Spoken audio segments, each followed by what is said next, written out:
मानचित्र का तीसरा प्रकार है थीमेटिक, किसी भी थीम पर आधारित नक्शा या मानचित्र, विशेष जानकारियों पर आधारित मानचित्र कह सकते हैं हम इसको। विशेष जानकारियों पर आधारित मानचित्र, किसी भी थीम पर आधारित हो, विशेष जानकारियों पर आधारित मानचित्र, जैसे वर्षा, सड़क, रेल मार्ग, उद्योग आदि, कुछ भी हो सकता है।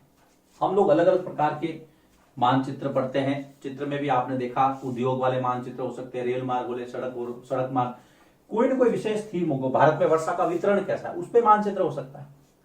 तो तीसरा प्रकार थीमेटिक, भौतिक, राजनीतिक और थीमेटिक, तीन प्रकार, तीनों की लिस्ट आउट करके हमने उसको एक्सप्लेन भी कर दिया है। अब हम पढ़ते हैं मानचित्र के घटक। अगला जो टॉपिक दिया है वो है बेटा मानचित्र के घटक। मानचित्र के अंदर किन किन चीजों का बहुत महत्व होता है उसकी हम बात करेंगे। सबसे पहली अगर हम बात करें मानचित्र के घटकों में तो वो है दूरी। कोई भी मानचित्र दूरी के बिना डिसाइड नहीं हो सकता, बन नहीं सकता, दूरी जरूरी है। मान लीजिए मैंने भारत का मानचित्र बनाया और मैंने आपको बताया कि उत्तर से दक्षिण और पूर्व से पश्चिम, ये चारों दिशाओं के बीच की दूरी ज्ञात कीजिए। तो मानचित्र के अंदर दूरी का महत्व तो है ना। फिर आप कहोगे सर एक 3214 है, उत्तर से दक्षिण, पश्चिम से पूर्व 2933 किलोमीटर है, तो ये दूरी हुई ना। तो दूरी मानचित्रों के लिए आवश्यक घटक है, जिसमें जो वास्तविक स्थान है, देखिए दूरी मानचित्र के लिए आवश्यक घटक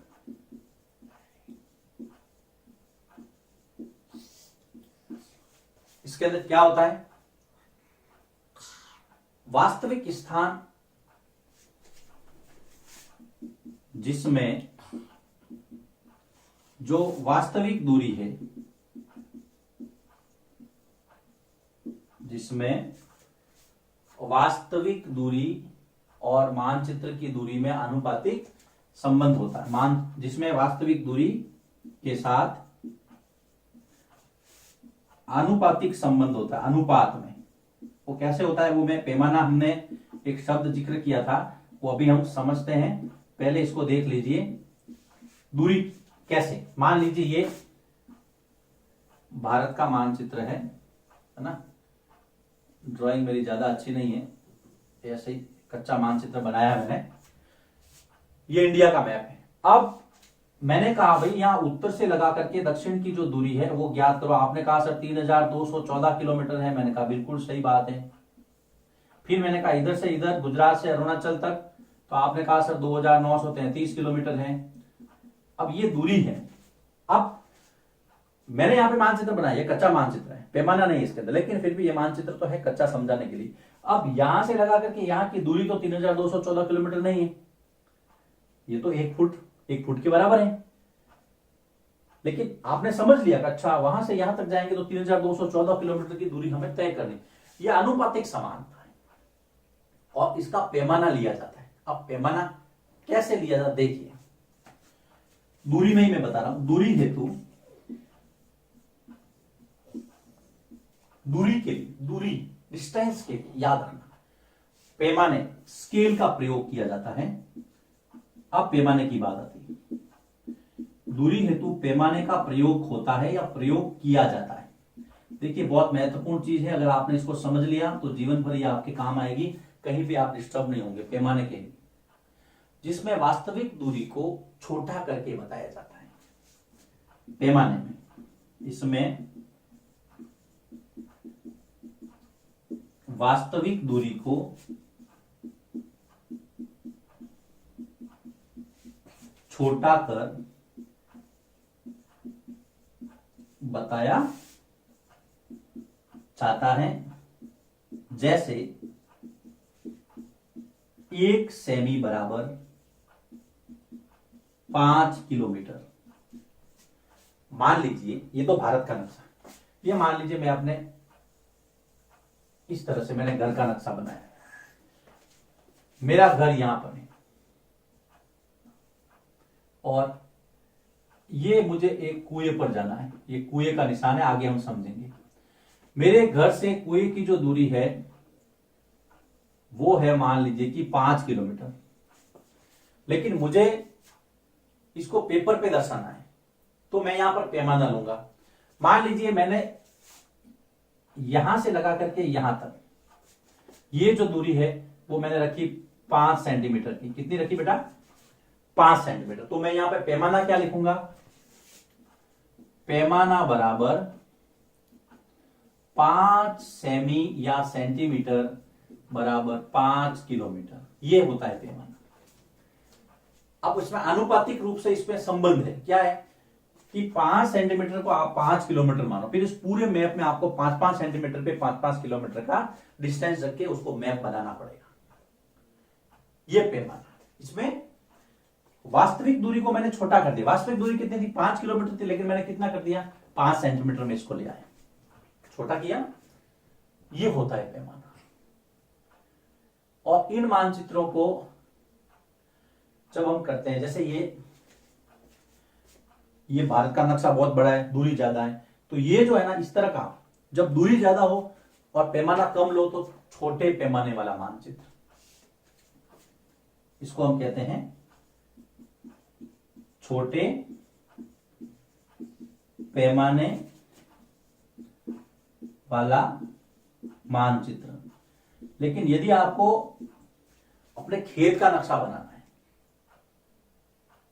खेत का नक्शा बनाना है, मान लीजिए आपका खेत है, ये आपका खेत है, ये आपके खेत था। अब आपको इसका पैमाना लिया तो मान लीजिए ये आपके, ये 2 3 आपने खसरा पढ़ा है, ये इतने खसरे हैं, ये कुआं है, ये यहाँ पे एक मंदिर है, आगे पढ़ेंगे हम। ये 1 2 खसरा नंबर 3, खसरा नंबर 4, खसरा नंबर 5, खसरा नंबर 6, 6 में कुआं है, 1 2 3 4 में आपकी खेती है, 5 में मंदिर है। ये खसरा मतलब भाग बना दिया। अब मैंने इसका पैमाना लिया, क्या पैमाना लिया? 1 सेमी बराबर 500 मीटर, क्योंकि आपका जो खेत है वो आकार में छोटा है।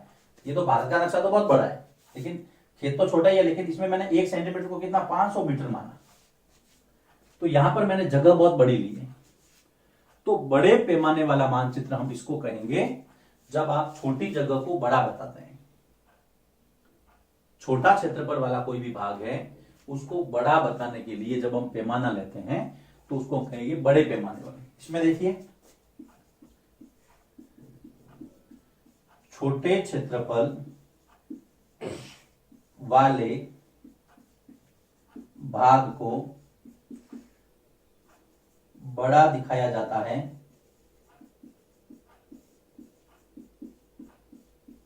तो उसे क्या कहेंगे हम? बड़े पैमाने वाले मानचित्र। बड़े पैमाने वाला मानचित्र कहेंगे। उदाहरण ले सकते हैं आप, उदाहरण खेत का मानचित्र। अगर आपने खेत का नक्शा बनाया है, उदाहरण खेत का, अगर आपने खेत का मानचित्र बनाया है और उसमें आपने जो माप दी है वो 1 सेंटीमीटर बराबर 500 मीटर दिया है, तो खेत छोटा है, लेकिन आपने उसको कागज पर बड़ा दर्शाने के लिए, अधिक ढंग से समझने के लिए, तो जो बड़े पैमाने वाले मानचित्र हैं वो अधिक जानकारी प्राप्त करते हैं। बड़े पैमाने वाले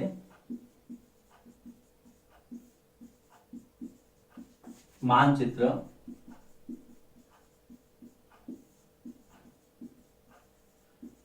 अधिक जानकारी प्राप्त करते हैं। तो ये चीजें आपको ध्यान में रखनी है। मैं वापस इसको समझा रहा हूं। बड़े पैमाने वाले मानचित्र अधिक जानकारी प्रदान करते हैं, प्राप्त करते हैं, अधिक जानकारी प्रदान करते हैं।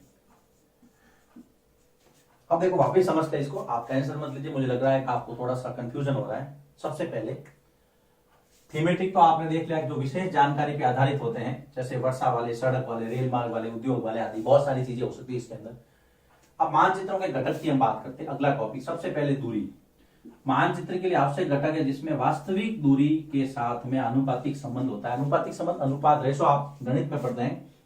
मैंने यहाँ पे दूरी तो 5 किलोमीटर बताई, लेकिन उसको 5 सेंटीमीटर को 5 किलोमीटर माना है, तो दोनों के अंदर अनुपात हो गया। 1 सेंटीमीटर बराबर 1 किलोमीटर। ठीक है।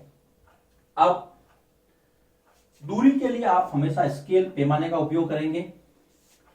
वो वास्तविक दूरी को छोटा करके बताते, जैसे मैंने भारत के मैप में बताया। भारत का मैप तो बता दिया मैंने, लेकिन इसकी दूरी भी बता दी, लेकिन इतनी दूरी है नहीं, पैमाना लिया हमने। यहाँ पे पैमाना मैंने नहीं लिया, लेकिन जब आप वास्तविक जो भारत सरकार के जो मानचित्र है या जो भी दूसरे जो मानचित्र, उसमें वो स्केल से आप भी जब बनाना सीखेंगे, आप अपने घर का नक्शा बनाओ, गांव का नक्शा बनाओ, उसमें पैमाना लेंगे, आप जरूर लेंगे। ये जो है उसको हम कहेंगे छोटे पैमाने वाले मानचित्र, क्योंकि इसमें हमने दूरी को बहुत छोटा कर दिया। अगर मैं इतने से चित्र में 3214 किलोमीटर को समेट रहा हूं, तो इसका पैमाना क्या होगा? मतलब 1 सेंटीमीटर में आपको कम से कम, आप ये देखो ना, 50 किलोमीटर से भी ज्यादा का रेशो रखना पड़ेगा 1 सेंटीमीटर में। लेकिन जब आपने खेत का नक्शा बनाया तो 1 सेंटीमीटर में 500 मीटर, तो ये बड़ा पैमाना लिया। इसको हम कहेंगे बड़े पैमाने वाले मानचित्र। जब आप छोटा क्षेत्रफल है उसका जब पैमाना बनाएंगे तो बड़ा पैमाना बनेगा, क्षेत्रफल बड़ा है तो पैमाना बनेगा छोटा। ये दोनों उल्टा है, याद रखना। लेकिन जो बड़े पैमाने वाले मानचित्र है वो आपको पता रखना है कि वो हमें अधिक जानकारी प्राप्त करते हैं, क्योंकि देखिए इसमें डिटेल में दिया है, कहां पे मंदिर है, कहां पे कुआं है, कहां पे आपकी फसल है, ये डिटेल में जानकारी ज्यादा है। तो लिखिए इसको। इसके अंदर थीमेटिक मानचित्र, मानचित्र के घटक में दूरी हो गया। अब दूरी के बाद में हम दूसरा घटक पढ़ेंगे मानचित्र का, दिशा।